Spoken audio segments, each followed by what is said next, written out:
Hello, my name is Melissa. I'm here at Maui Tan in Atlanta. We have two locations. This is our Vinings location. Our other location is in Midtown Atlanta. Here we offer UVB-free beds, Mystic spray tans, all sorts of products, and a great knowledge about tanning. Now I'd like to talk to you about how to tan in a tanning bed.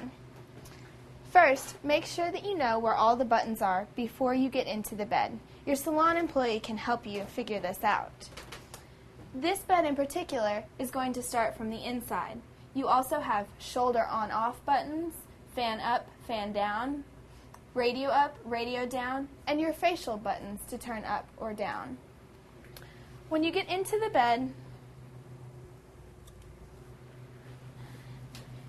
you may want to lay with your arms down to your side or scoot down a little bit and put your hands over your heads to ensure an even tan on your side.